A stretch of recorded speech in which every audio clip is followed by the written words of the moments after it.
Hey, what's up, guys? It's Brendan from Best Life Weight Loss. And if you saw the short from earlier, then you know today's video, I want to talk about pain and injury. Give you some ideas of what to do if you think you have an injury, and if you're working out and you feel some pain, wondering if you should slow down or stop. And I chose this topic today because it really goes in line with yesterday's topic, stretching. Proper stretching can help you avoid injury and can help you go through pain. But it's gonna happen. You're gonna feel some pain. You're gonna get injured. When I first started my weight loss journey, and I started using the bike, I started with like 5 days a week, 15, 20 minutes. I told you guys that. Moved it up to an hour. I'm doing 2 hours now. But I think I was like 3 months in, and I was really enjoying the results. So I thought, man, let me do 6 days. So I did 6 days. And then a month went by, I started doing 7 days. I did 7 days for that week. Maybe 4 or 5 months in, I did 7 days. And I could feel my legs, my back, the back calf muscles behind the hamstring. It wasn't a lot of pain. It was sore, stretching it out. I tried doing the 7 days again, and there was so much pain the next day. Where I took a day off. I did like 14 days straight, and that muscle behind the hamstring, it was so sore I could barely walk. I mean, it looked bruised. It was red. You could see it going down my leg. And I knew, I was like, oh man, that's not good. And I stretched it and I took the break. So basically what I'm saying is a good way to avoid pain and injury is to avoid overworking it. You might start exercising, you might start working out, and you're gonna feel like, oh man, I feel really good. I could do more, and it's good. It's good to keep doing more, but if you really want to avoid pain and injury, you have to have rest days. You have to have recovery days. I realized that after getting injured, and I can't really say I had an injury. I never had to go to the doctor, but there was times where I didn't want to walk. I couldn't walk. The pain was so much that I just couldn't understand, and I had to take a break, and I had to take, that day off, and I did go slower the next day. I kept the same time, but I didn't keep the same pace, so, I would love to do 7 days a week, but even 6 days right now that I'm doing with my 2 hours, that 7th day, as soon as I started walking around, I could feel it. I could feel that pain in the hamstring. And that comes from the muscles there too. The muscles there are, they need to be stronger. And that's, when you're talking about pain and injury, the idea too is your muscles.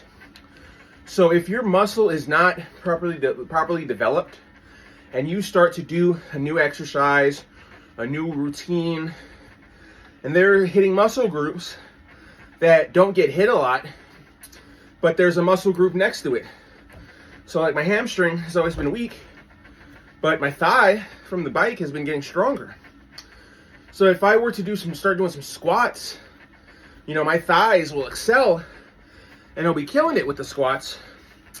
But my hamstring, it's going to hurt. So what I'm saying is when you start doing certain exercises and workouts, you're not just hitting, especially if your form isn't the best, which if you're just starting, it's not going to be. So when you're hitting various exercises and doing things, you're working out different muscle groups.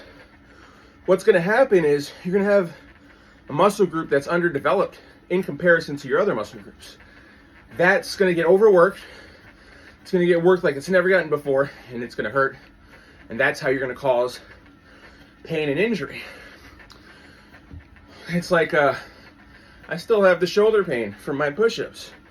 And I told you yesterday that stretching helped. Well, the reason I have the pain is because there's all these muscle groups, there's all these muscle fibers that I never really used before I started doing the push-ups.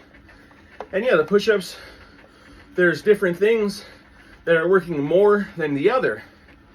But once those muscles get developed and the littler muscles don't, that's where that pain sets in. I'm having pain back here now. I'm having, you know.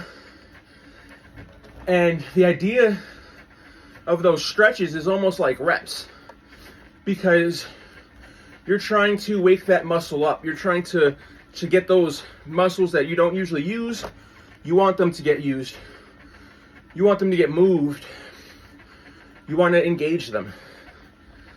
If you can engage your surrounding muscles, you're much less likely to be prone to injury. You know, an injury is easier to occur on an underdeveloped muscle, on something you're weak with. You know, I had the surgery in my left knee, and doing certain squatting techniques, doing certain things, I can't put the same pressure on my left knee that I can with my right knee. Now, don't get me wrong, this is something I practice. I'm constantly trying to increase the range of motion in my knee again, checking out knees over toes. But I know that it's the muscles surrounding my knee that are giving me a problem as well. I know it's not just the knee. And I'm actively trying to work on that to avoid any kind of pain or injury. Now, if you think you have an injury and you're not bleeding, but you can't move or you feel weird on the inside, definitely go to the doctor. But if you feel like you just have pain and you're sore, I would say it's fine. Massage the area. Ice, especially if it's inflamed. Ice actually does help. I'm not really big on cold stuff, so I kind of hate ice. But I've had to ice my knee, had to ice my calves.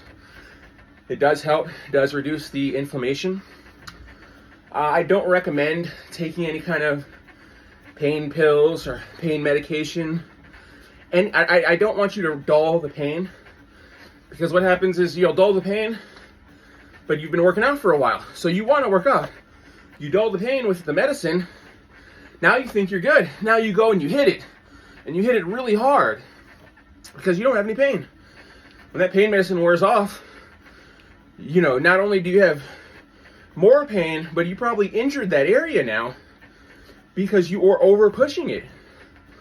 Pain is your body's way of saying, hey, stop, because that you might make it worse.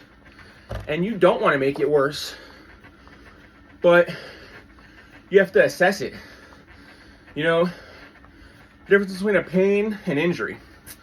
If you have pain, I feel like you should still try and work out, exercise, you know, do something that's not going to exacerbate that pain, but don't do nothing.